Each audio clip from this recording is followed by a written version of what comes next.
it's kind of like Netflix and Hulu, but it's called PureFlix, and it's like a bunch of corny Christian, basically movies, whatever.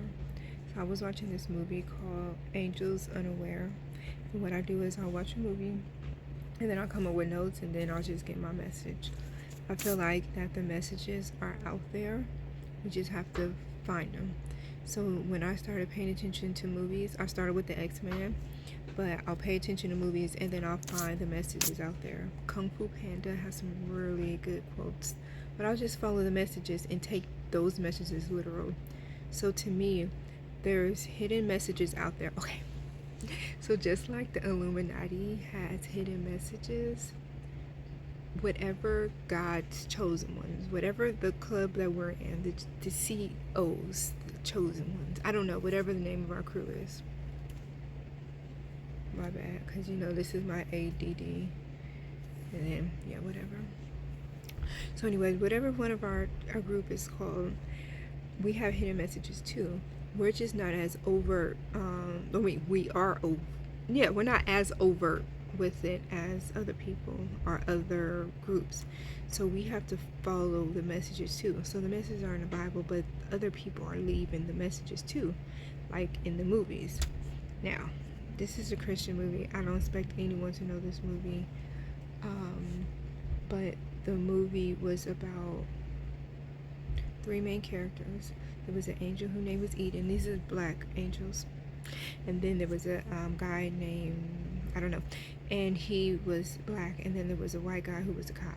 So Eden, the angel, got the cop, and he got the black guy who was a protester together, and they was just basically hashing out their differences. And then so she made them both realize that they had personal issues.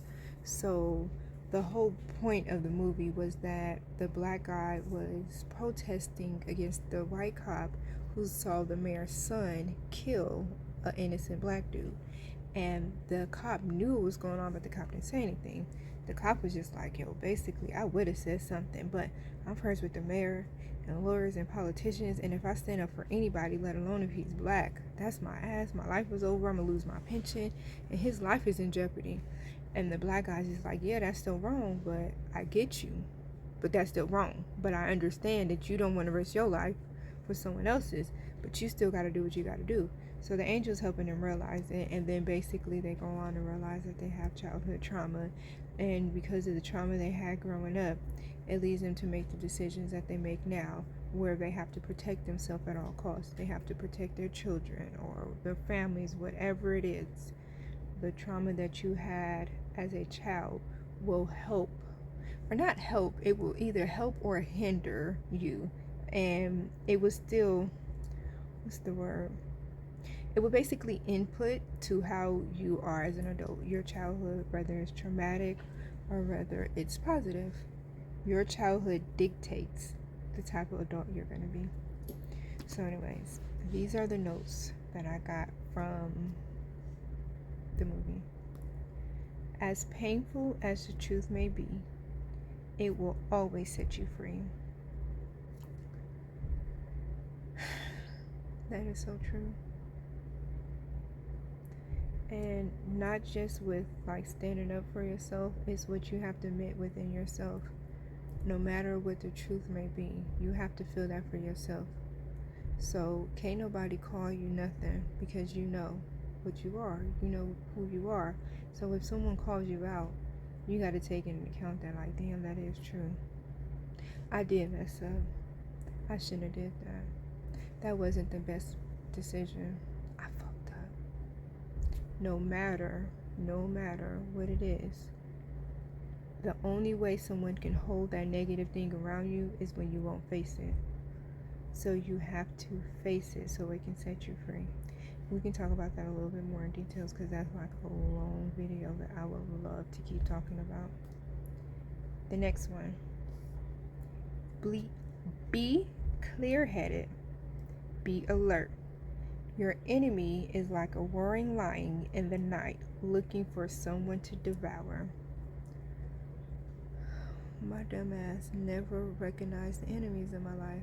I didn't see anybody as an enemy, because I do not see anyone as an enemy. I do not see anyone as someone I'm jealous of.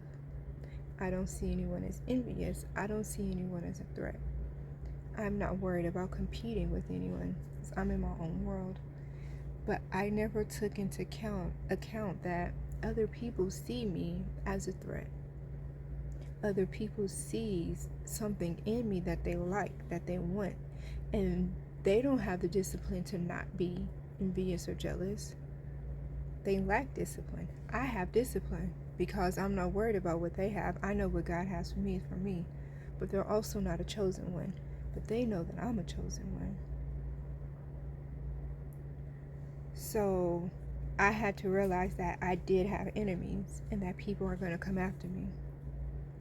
So now that I know I have enemies, now that you know that you have enemies, now you have to identify those enemies. Well, my enemies was in my family, but where's yours? I can guarantee you that your enemies are in your circle, the ones that matter the most. You know about them fake bitches from down the street and that one girl used to go to school with. We know about them. I'm talking about the ones that's in your circle. What enemies live in your house? What enemies are you sleeping with?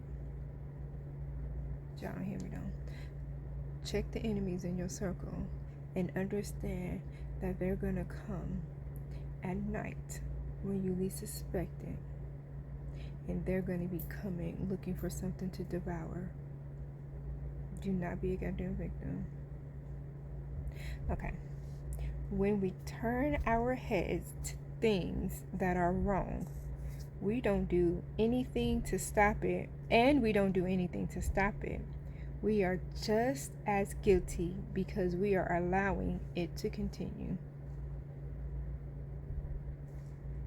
When we turn our heads to things that are wrong and we do not do anything to stop it, we are just as wrong. We are just as guilty because we are allowing it to continue.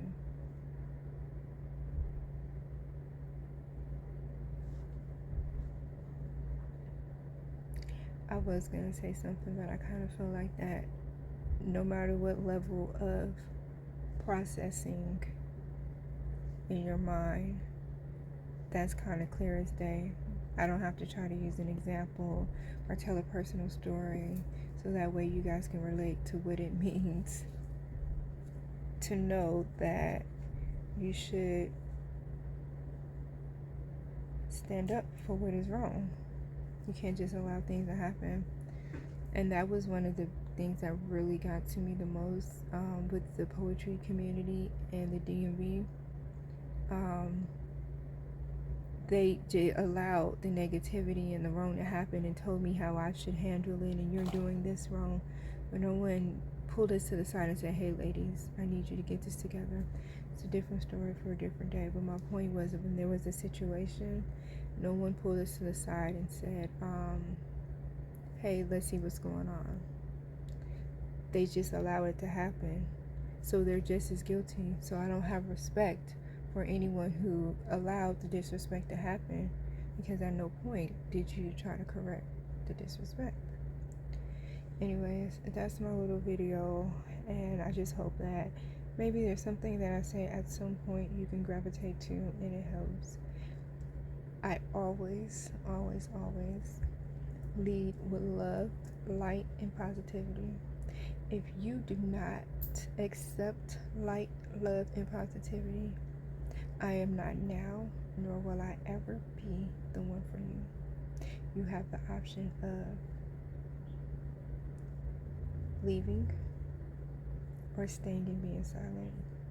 But positive vibes only. I love you so much.